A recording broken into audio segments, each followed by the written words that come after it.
Hey there, I'm Becca. This is Keith. And this is our home, Vagari, which means to wander. And that's the plan, to wander around the world on our sailboat.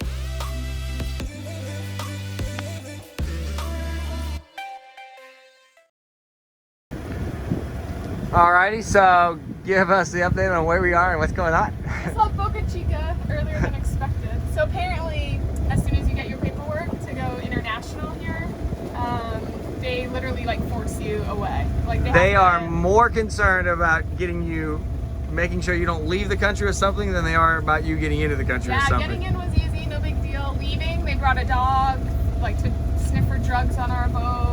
And then as soon as they handed us the paper, they're like ready to untie our lines and get us out. Like it's immediate.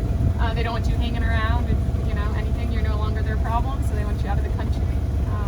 Yeah, it was a little intense and I don't know, a little crazy. But... Regardless, we are out of Boca Chica. It is meant to be a very light day today, so we're gonna wait till the end of the day when the winds are supposed to be better. But they wouldn't let us wait. So we're on our way. Got a slow motor today, and see how we go. Yeah, and then so off to Puerto Rico is the plan. All right. Well, 2 to 3 days to get there, hopefully.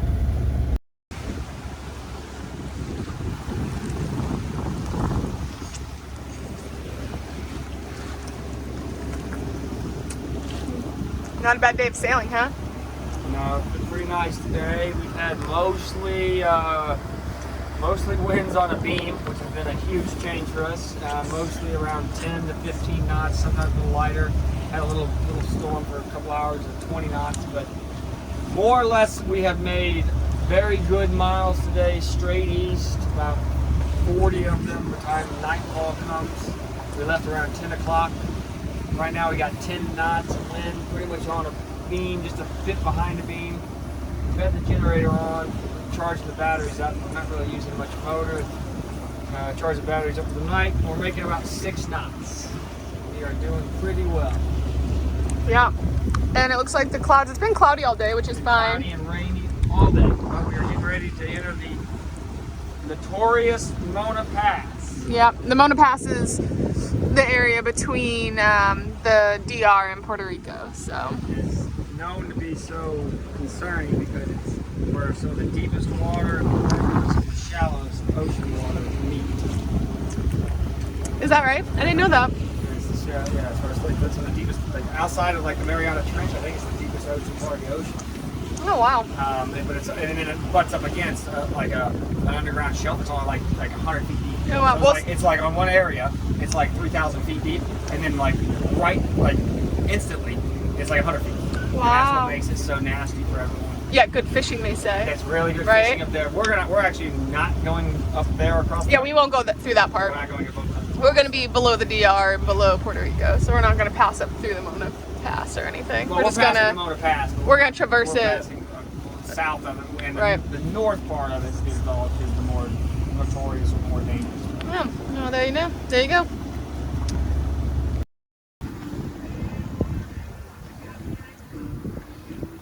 I wish I could show how red this sky really is. No rudder response is perfectly balanced. All right, good work. We're having autopilot problems. It works sometimes and not other times.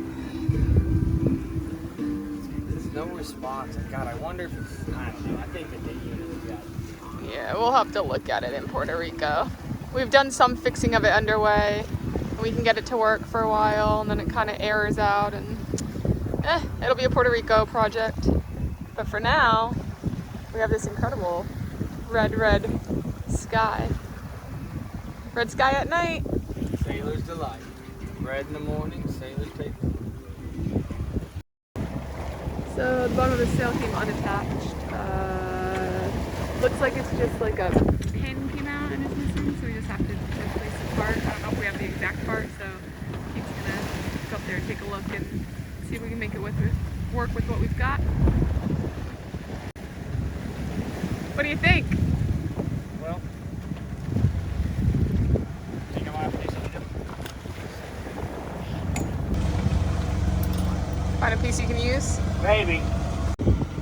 so this is the piece up there that holds the bottom of the sail down, and normally there's a pin that runs through this hole. And we put seizing wire usually on the end so it can't work itself back out, but I don't know if we forgot or if something happened or somehow, anyway, the pin wiggled itself out. And so this thing freed itself, and the bottom of the sail is just able to flop around. So we gotta figure out a way to secure the sail down.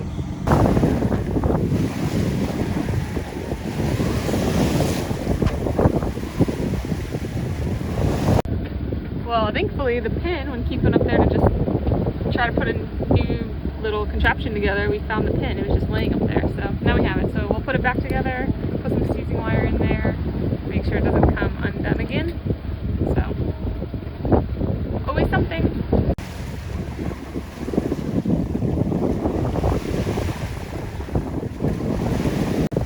Well, sails are attached. That's good. Yeah. Like you were saying, we're fortunate it wasn't a... Oh, yeah. Very fortunate that happened when it happened in calm condition, and I saw it. Yeah. Could have been a lot worse. Sailed right up. All right. All right, now we got tack because the wind shifted during all that.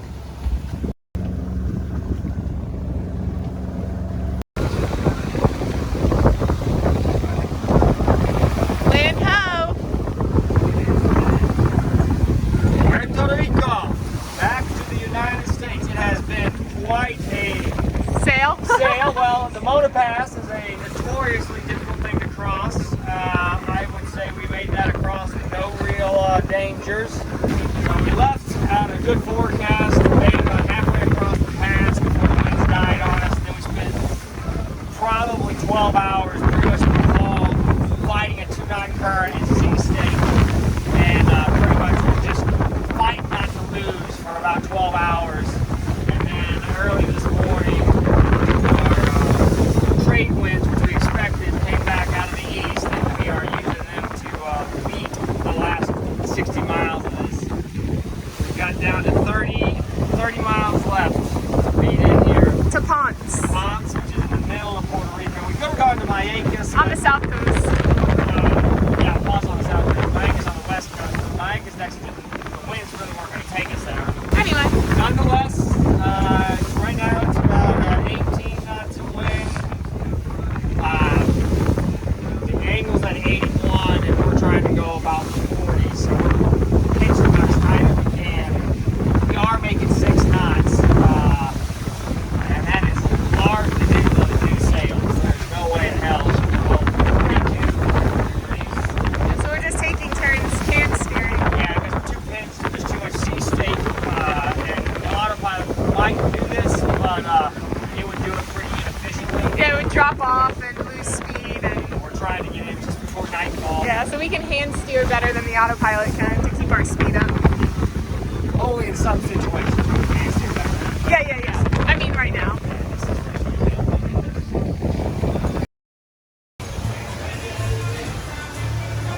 Well, that's how you think about it.